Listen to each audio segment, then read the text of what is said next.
Hey, I bet I look like a stain. Funny dope.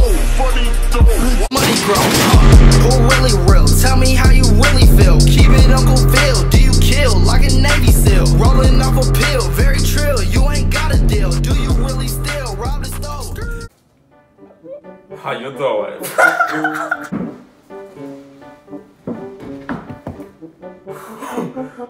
Man, that was a knee slapper. Alright, so what is up, y'all? It's your boy J. Lou, back at it again, coming at y'all with Juco story part 1, 2, 3. This is my sophomore year of Juco.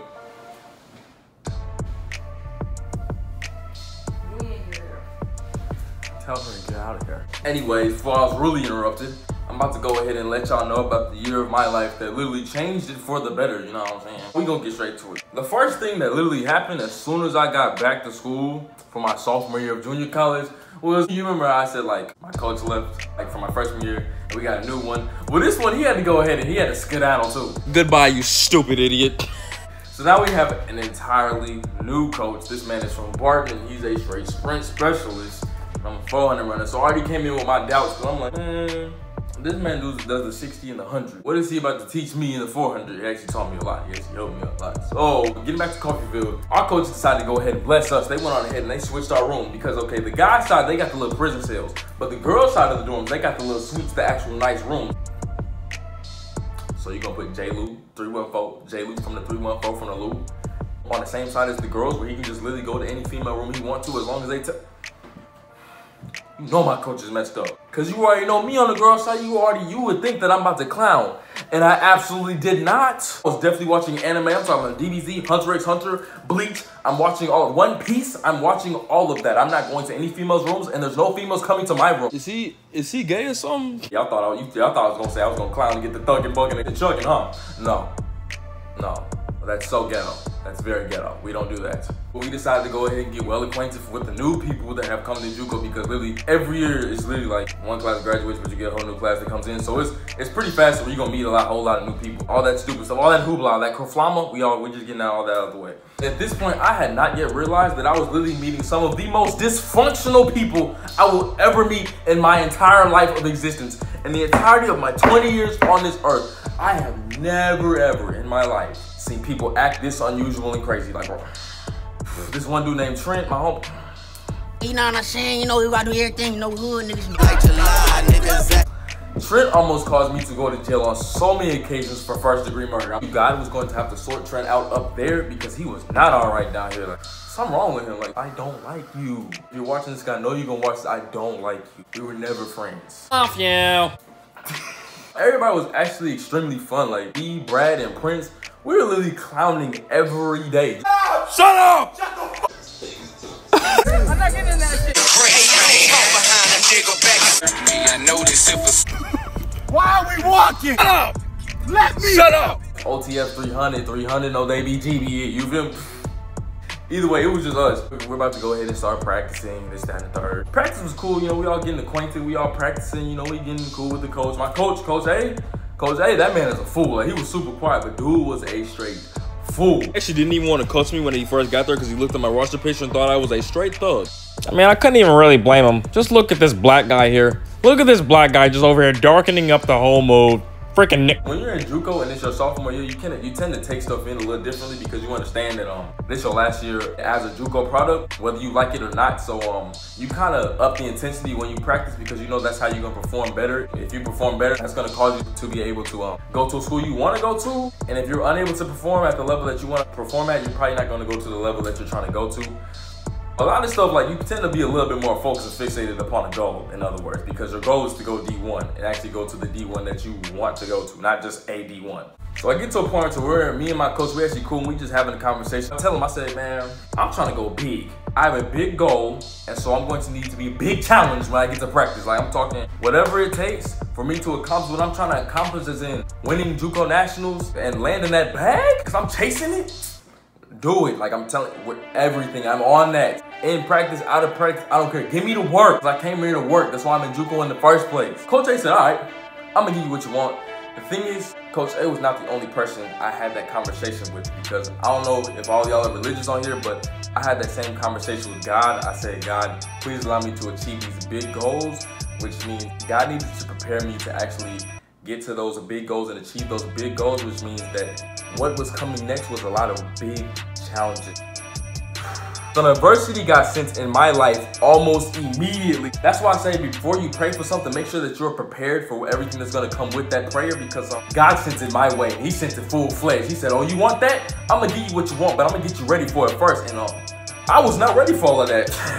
I'm talking at one point, everything going smooth. Me and my brothers chilling, watching anime. Not childish, by the way. Everybody watches anime. Y'all just weird. Man, shoot, I remember at one point we was on Last Chance U, episode 8. Independence went against Coffeeville. Yeah, I was on that mother going like this, flexing with it, you feel? Juco was not as much of a struggle because I was already used to the struggle part, and so I was adapted to the struggle part. Now, it was more just fun because I was already adapted to that environment and that element, so I was in my element. So at this point, everything is smooth and I'm just having straight fun. Then the winter hit. When you're in Juco and that winter hits in Kansas, if you have a bad winter, you can't practice outside. Like, we had days to where it would be below 30, and I would just be looking at my coach. I'd be like, cause I ain't gonna lie, I was the leader on the team at this point. So I'm just sitting over here like, I'm just like, man, coach, let's just do this work. And literally, in Juco, more people have the option to really go to practice. So if you really don't want to go to practice, you kind of don't have to go. I'm talking, it'll be me and about 7 or 8 other cats at the max. Kind of rhymed. That's literally not even a fourth of the squad. And we would be the only ones out there practicing, like in the cold. Everybody else was like, man, forget that. I was so focused and fixated upon my goal that I really didn't care about the externals of what was going on because of the internal goal that I had within myself. But in Juco, no one is gonna force you to practice do anything. All they're gonna say is, you can do what you want. As long as you perform, you good. But if you don't perform, don't get mad at what happens next. When you're back at home, not doing anything, not having any scholarships, and then that's just gonna be on you because you didn't want to go to practice. Buck's too old and there's already too much going on in Juco. Ain't nobody really got time to be chasing nobody down. Overall, I was really just used and accustomed to like the regular Juco struggle with like the food and all that, you know, just living in a dorm, being in the middle of nowhere. Like, I was used to that struggle, so I was having fun in that. But when I got introduced to a whole new type of struggle, it made me uncomfortable once again. Because when the winter hit, you had to go find new ways to practice. At some points, I'll be like, man, coach, let's just go ahead and get this work in, forget it. But at other points, my coach was like, it's literally not safe for us to practice when it's cold and rainy. The track is covered in snow and ice. At that point, it's like, man, we just can't do nothing with that. So now we'd have to literally improvise. When I say improvise, we would sometimes be in a basketball, like we'd be in a basketball court, literally just pushing these, like, I don't know what these things are called, but they were like these heavy things. We just pushing them up and down, just on some sledge stuff. Just we'd do like some jogs and some drills, some hurdle mobility. Overall, we could kind of recognize that it was kind of being made up as it was going on, but we had no better idea. 2, you know, like, it was still getting a burn out of us. It was still letting us get our fitness up, still getting the power in the legs and all that. So we were just like, man, all right, we just got to thug it out, thugging and bugging. In other words, that really just means if I don't work at all with what I have, then I'm already gonna end up with nothing because I'm not gonna be able to perform because I'm not practicing. Rather than at least take the chance to just work with what I got and then still move and have a possibility to get something out of it. Preach. The thing is, one of the other things I was praying to God for was just allowing him to make me a leader, right? Man, did he answer that prayer, because literally, first semester was still smooth because we at least had a coach. So even if we had to improvise stuff, our coach's training system, this man came from Barton. This man literally knew how to improvise in all situations. He had a straight system down pat. So we still had some stability in some stuff. It didn't really get bad until he left after our first semester. Bro, when this man left, bro, and now we don't have a sprint coach at all, because like, you can get a sprint coach if you got a whole summer to go ahead and find one before the next season. But when your coach leaves during the season, there isn't really a huge opportunity to just go get a whole new sprint coach that's actually good, because you don't want to just go get anybody. So now we're rocking with no sprint coach at all. Who did our coaches really turn some of the accountability and the responsibility to make sure everybody's in gear and everybody's in line? 2 of the goofiest but most athletic and focused people on the team. Me and my brother Brad. You talking about me? This is when my brother Brad really became my brother. Because that shift in responsibility caused us to also have to go ahead and shift our focus from not just me, Brad, and Prince, because it was easy for us to go ahead and just tell each other, hey, let's go get this work. And I know it's hard, I know we don't feel like doing it, I know it's unfortunate right now because we have a lack of resources, but let's go get this money. But our focus had to shift from us to the whole team, because we then had to turn around and tell the entire team of people that actually wanted to get some work in and win. We then had to go ahead and get everybody else in gear to go ahead and get this work in as well. The only coach we had left was really the throws coach and the distance coach. Okay. And the jumper coach, of course. They still have their own groups too. So it's not like they could just go ahead and leave their group and then come to us. So it was more like the head coach would give us the workouts and we would have to go ahead and take the team out ourselves and get everybody in gear, get everybody warmed up and get the workouts in. I'm talking when we were outside, all we had was this transportation up there. That's literally all we would get. Other than that, my coach would sometimes just give us the workout and just literally give me the times and the rest. And I would literally just have to go ahead and lead the whole squad. Me and Brad, we straight had watches and we would just have to go ahead and just implement the times and the rest ourselves and just go ahead and actually have to focus on our running and our form as well. And keep on basically like kind of coach ourselves. Like we still had help from our head coach, Coach Perry. Like he was still helping us out. Like he would kind of help us with our form and stuff. And he would at times when he was available, when he was done with his group, he'd be able to time us. But overall, it was a lot more on us, which also made us keep each other a lot more accountable because we recognized we had more responsibility because now we have responsibility not over just ourselves, but over the team. One of the hardest things to do, like one day, like our coach, he said, man, we don't have anywhere to go. He said, just take whoever wants to work out, which was literally about 5 or 6 of us at some points. He literally told me to just take them into a fitness room. This fitness room is the size of a regular bedroom. It had like 2 treadmills and some little machines on it. And we would just have to go ahead, work out on the treadmills, and literally just keep watching each other, you know, get everybody resting, make sure everybody got some good form. This, that, and the third, just get some work on it. It was one thing to help everybody physically train, but the mental aspect was another thing. Because when you mentally getting beat down yourself to where you already not feeling it, and you already don't feel like it, and then you gotta turn around while you not feeling like it and tell everybody else who you know doesn't feel like it either, to go ahead and continue to get this work in and come on, we gotta grind this out when you don't want to yourself. Like, bro, that mess different. Overall, we working, we pushing through all this adversity, all the fact that we lost coach, lost facility, we just pushed through all that. We just like, okay, man, forget that. We still want to go D1. We still want to transfer out of here. So no school's gonna care about the fact that, oh, you lost your coach. No school's gonna care about, oh, you just don't have a place to train. No school cares about that. They just care about what time you running. So when it came time for these meets to roll around and for us to pop some tops, that dog in me started to come out. At the Grammy Awards, they still selling dope, that's those Miami boys. Killers everywhere, it ain't no place to run. Forgive me for my wrongs, I have just begun. Ain't no mercy, ain't no mercy. Woo, that must get me excited just thinking about it. Bro, my mind was on straight killer mode every time I stepped on the line to compete. I ain't gonna lie. When you really don't go through a whole lot, winning and all that is not as serious. But when you literally just been through some absolute BS from the time you stepped into a place to the time where it's time for you to get out, when you get your opportunity to get out, you're not really gonna be denied that. We understood our opportunity to get out was wrapped up in the times that we ran. So when it came time to run some times, I had to go ahead and bust times. I didn't care who I was running against. I did not care where I was at. I was trying to murk everybody. And I was doing just that for a while, I ain't gonna lie. I was really catching some dubs. Like, I was straight having some fun with it. I'm not even gonna lie to you. It got to a point where when I actually began to see my progress, I started having a whole lot of schools talking to me. Usually that makes people get complacent with the fact that it's like, oh, you know, I'm starting to reap benefits. Like, I'm starting to see people and coaches on and talk to me. Like, I'm starting to see success. But given everything that has happened and I have been through, it really made me do the exact opposite. I went from a place of like, oh, like I'm going hard and I'm seeing it, to where I started seeing it. I started even going even harder. Like, I went from 100 to 1,000. I was no longer playing for real. Touch some of that shmoney, man. Get the shmoney, man. I would literally wake up, do some push-ups and abs. I'm going to go eat breakfast. After breakfast, I'm going to class. I'm going to practice, you know what I'm saying? We still working. After practice, I'm going back to my dorm and I'm having a whole nother practice with me and my brother, Brad and Prince. It got to a point to where my coach literally was questioning. He said, what kind of engine are you running on? Because how are you not tired of burning out? Which, but I was doing a little bit too much, and my coach said, you should probably go ahead and taper back on that. And I should have listened, because what happened next? Your little extra self just had to be extra stupid, you extra idiot. This one, that Juco struggle, and the Juco struggle became an even greater struggle. Like, really, I was seeing a whole lot of success, and my hard work was really starting to pay off. Coaches were banging my line like on some, like, bro, I'm hello. Oh, hello. Yeah, I'm the GOAT.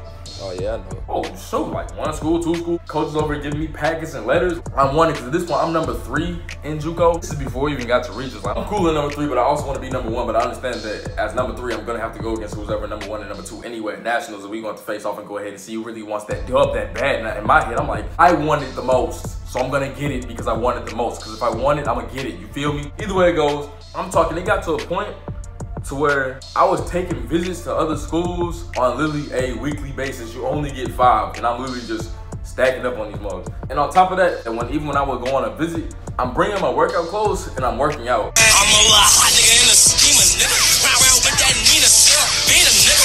Go on a put 30 and I'm like, I don't need it, now you thuggin'. Like I still remember I visited Texas State. Texas State, I ain't gonna lie, that place is tea. That mug is tea.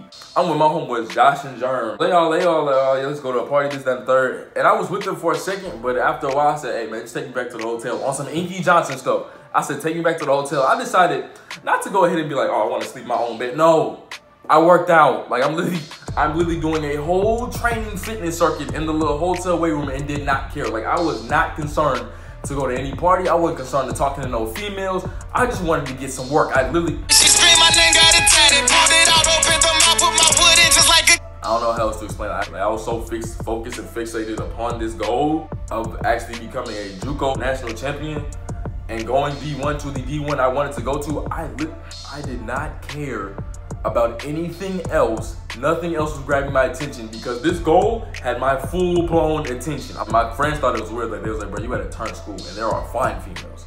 Because the females at Texas State, them some of the finest females I've ever seen in the state of Texas. Lord have mercy. I didn't care. I didn't want to talk to any of them. I wanted to go in the weight room. And on top of this hard work paying off, not only was I getting visits, but I was also getting scholarship offers. Coaches are offering me that bag. Looking Zeddy in my whole bag. Voice over drip. So the same thing, I was like, man, I'm over here chasing the bag. I'm receiving bags now. I'm receiving bags left and right. Like I'm having schools sending me this little scholarship papers and all that. I'm looking at them numbers and I'm like, that's some bread. That's a lot more money than what's in my account right now. That's all I can tell you, my guy. They was really trying to give me some bread. And man, that's crazy because I ain't even take none of it. But I'm going to get to that later. So we get to practice. Just working out. Coach Perry actually, he started helping us work out. Like he started timing us. He's really one of my most favorite people on this earth, honestly. He may not even know that, but he really is one of my favorite people on this earth. Like if he sees this, he knows, okay? So if you see this, Coach Perry, yeah, you my straight guy. I love you too, Coach Reeves and Coach Woods, though. Y'all my guys too, I ain't gonna lie. So we in practice, I'm busting. Every practice, I'm just busting. I'm like I'm not playing. Like coach is giving us paces, but I'm kind of following them, kind of not, just because I'm feeling way too good. And every track runner knows when you're feeling way too good at practice, you're going to just be busting for no reason. The thing is, I was feeling good almost every day because I was off that foe. My passion level really drove my intensity level. So every time I was intense, I was running a little bit fat. Either way, y'all know how that goes. We just have like an easy little block day. So I kind of feel something in my hamstring, but I'm not used to injuries. Like I've never accumulated those. So I feel it, but I'm like, I'm gonna just run through it. So we getting blocks. I'm just doing my little regular block start. And he said, okay, we're gonna do a 250 to finish off practice. We pop this 250. I'm talking, I come out hot. Like I'm looking, bro, when I tell you, like, you know how Superman, when he was like in a thing like this and he just bursted up into the sky, like I felt like that. Like, bro, I'm literally out here powering down. I'm floating like a gazelle. Like they got the little Wakanda African music playing. I'm just, and I get to about 150, 200 meters and literally like just felt like a spasm, and I'm still ignoring it because I'm like, injuries don't happen to me like that. I dug this. Next thing I know, that track sniper popped me. I ain't gonna lie, that boy shot me with that MSR. That boy 360 no-scope me from across the map. I ain't gonna lie to you. So at this point, I'm kind of in a good position to go ahead and just be able to pick a school. I just need to go ahead and make it through regionals and nationals of the indoor season. I'll probably be signed by the first 2 weeks of outdoor. This is when fear began to take over and panic began to take over because, like I said, I needed to pop at regionals and nationals in order for me to really secure the spots that I wanted, the scholarships I wanted. I really needed to go ahead and bust at these meets. Regionals is literally in like 3 days.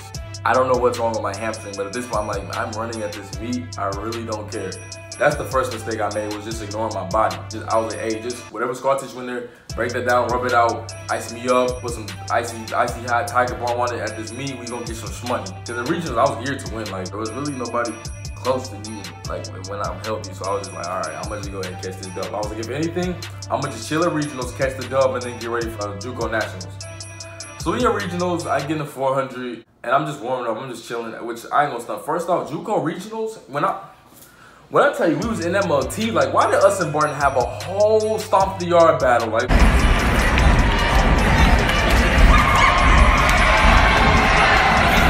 The atmosphere that was so T, because I was something. Barton come in loud. Banana Man! Here we go! Now they doing their little chants at Kansas State little indoor facility. So we already knew it's finna get hot at this meet. It's finna get real in the field. So I get in the open 400. I won my heat. Kind of like, I ain't really like jog, but I was more reserved because I didn't want to mess up the hammy. I'm in the fastest heat. So I was like, okay, well if I win the fastest heat, well then I'll be straight.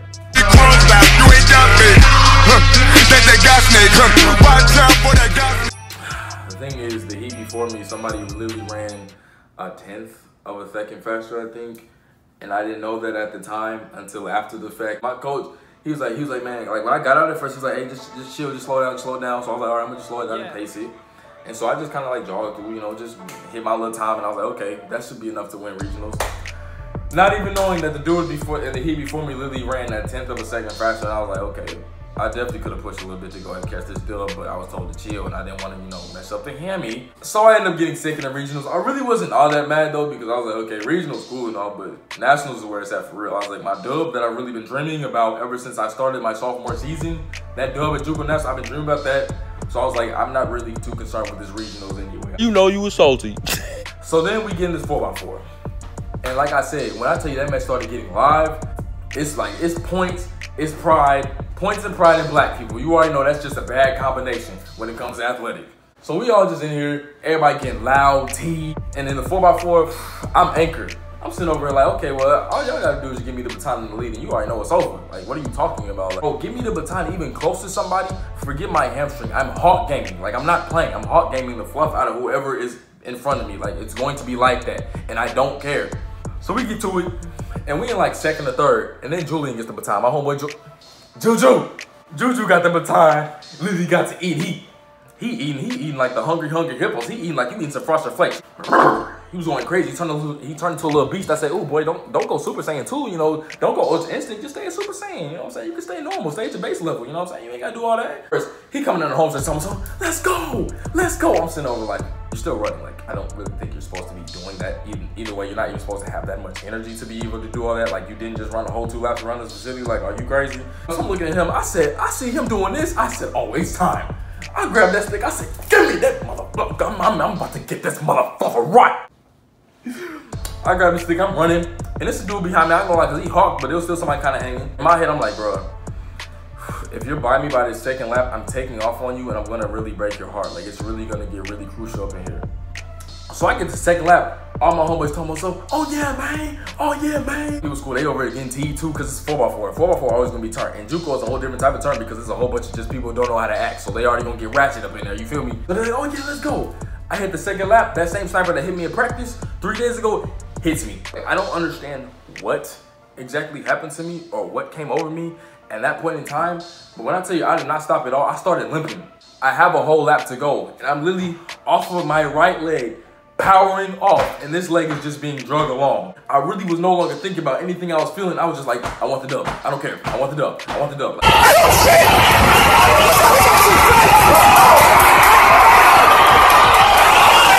Oh yeah.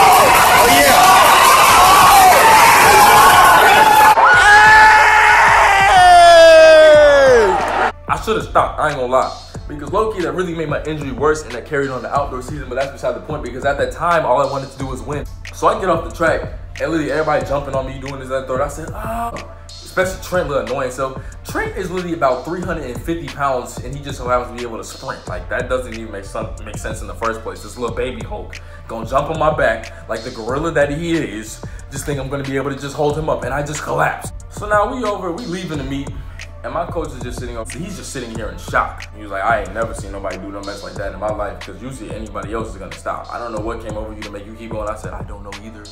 So we get past regionals, and now we on the nationals. At this point, I'm just like, man, I'm gonna just take some time off, and I'm just gonna nurse this because I have to run at nationals. Like, I have to. I take some time off, and I literally do not even touch a track until 3 days before nationals. Like before we're about to leave, I just hit like one little workout just to go ahead and get my legs back under me. And then we hit the Juco Nationals down in Texas Tech. At this point in time, I already know, because I already know how Juco Nationals is. Every coach from everywhere is at Juco Nationals to go ahead and see what Juco probably about to go ahead and pick up. So all this in my head, I'm like, all right, it's time to get money. Like I'm full-fledged, full focus. I'm not here to play no games, headphones in at all times. I'm asleep the whole 13-hour trip on this bus. I don't care. I'm not talking to nobody. Prelim day pops up. I come in, and guess what my seed time is after prelims day? I won my heat and come in with the 3rd fastest seed time coming in the finals. Guess who's in my heat? Number 1 and number 2 from the original standings in the first place. Guess what lanes they're in? 5 and 6. So, and I love to chase. So now it just seems like God is doing something. Because I'm looking up at God. I said, ooh. I said, God, why you set it up like this? I said, not only you gonna give me the 2 fastest people in my heat, but you gonna put them in front of me? So I can chase. You gonna let me chase them? Oh, okay, I'm gonna give you what you want. I'm gonna give you the glory when I get this W. I mean, if I lose, I'm still gonna give you the glory, but I'm gonna give you the glory when I catch this W, because I was like, bro, it's time. So I'm warming up in finals. I kind of feel my leg, but I'm just ignoring it. I'm like, hey, whatever's going on with you down here, we're gonna figure this out afterwards, because we have a W to go catch. So act right or get left, you feel me? Guess what my leg did? That meant so crazy.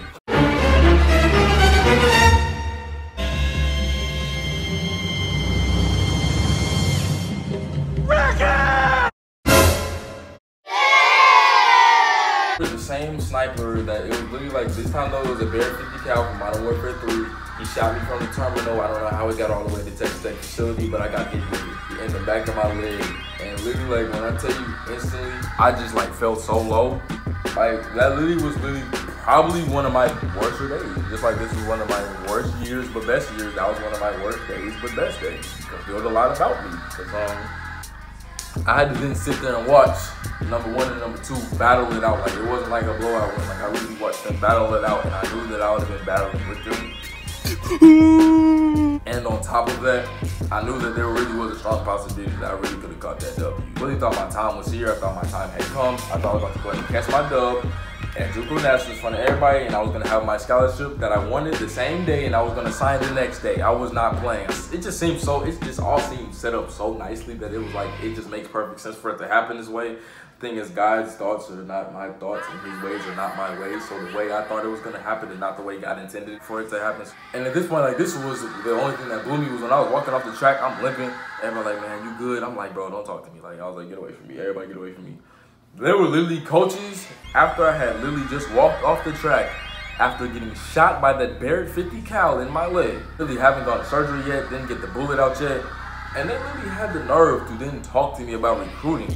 Did you not just see what just happened? Like, I understand you didn't see the shooter, but I just got shot. Like, what are we doing here? I almost lost it because I'm like an extremely civilized dude, but I also got an ignorant side. That ignorance was finna come out because like I was really about to get out of character. And before I could, my dad literally grabbed me and just pulled me away and started talking to coaches because I was really about to probably mess up my entire recruitment process to any school at that point. I did not care. I was very irrational. Like, I wasn't thinking straight. I leave nationals, I watch everybody else run. I see some of my homeboys from back from SDL.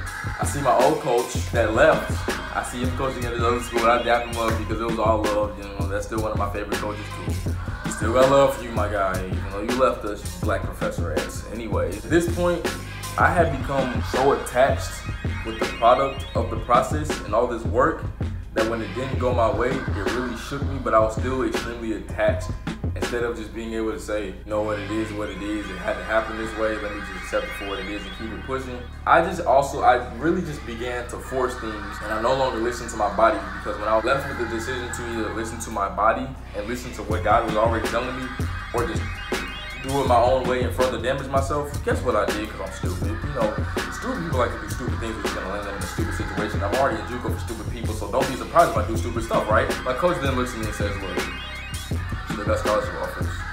They didn't get pulled or anything there. Now there are going to be some schools that are probably not going to be as interested because they don't like no one wants to see an injury prone athlete. You know, I'm not injury prone, but no one wants to see that. So you can either red shirt and hope for the best when it comes to these coaches in your recruitment, because there are also coaches that got cold feet. I understand it's the nature of the game of business. You only get 2 years out of a Juco athlete, so you don't want them to already be coming in banged up and you don't get your full 2 years and they don't get to like really help the squad out. So I understood all that. But in my head, I did not get the scholarship that I wanted. So I was trying to force myself, and I was trying to force a situation to put myself into a situation that I actually wanted to be in, instead of just allowing God to be God and watch him work. So, and me not listening to my body, when my coach gave me the option to redshirt, I decided to say, no, I'm going to run outdoor season and still search of running a faster time in order to get even more scholarships.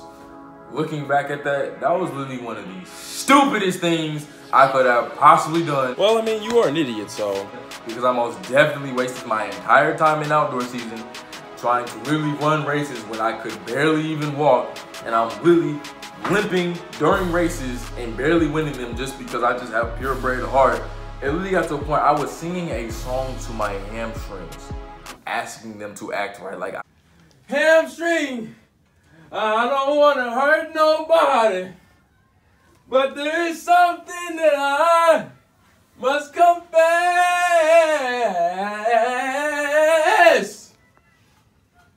I don't see nothing wrong with running 45 seconds in this 400, cause I've been truly grinding. I really started to lose my everlasting mind. And I'm like, bro, what was wrong with you? Cause your life would have been so much easier had you redshirted, because what you did indoor season is what landed you at the school you're at now anyway. So you didn't even need to do that outdoor stuff because you didn't go no faster in outdoor season. You see what happens when you don't listen to your body, you don't listen to God. Yeah, I understand, I know. At this point, I had gotten low. I did not know where I was going to go, and I still had to deal with the Juco struggle just in general, because even when you're there, like, life doesn't really care about when you get knocked down. You still got responsibilities to tend to, and you still got business to handle no matter how you feeling or what you're going through in the first place. And I really had to learn that really fast, because I still had school, class, eat, like, I still had to handle my regular stuff, still having to talk to schools and communicate with schools in order to get to a certain position, because I still needed to go to college, I still needed to handle this stuff. And this is really the part of my life where I really started to see God work and begin to hear his voice into my life. This is where I realized that I was very low, but it was really just God preparing me to take me very high. But you have to find out exactly how God was working and everything that he started to do in the next episode, because it's gonna mess around and turn into a little sermon. I'm not gonna lie to you. And if you keep getting mad at me because I keep giving you guys cliffhangers and I'm not just telling you the full story right now, I don't care about you being mad, cuz. What you mean, cuz? What? Hey, anyways, patience is a virtue, so just be patient with me. I'm gonna tell you this full story, okay? This is gonna be my last episode. I promise you. Episode 4 is the finale. One more time, ho. Big body bitch look like Tahoe. Chopper with a stick, look at my low. Yeah, I leave that, don't follow. Yeah, I'll pull up on a model. Okay, pull out, get that money, then I go.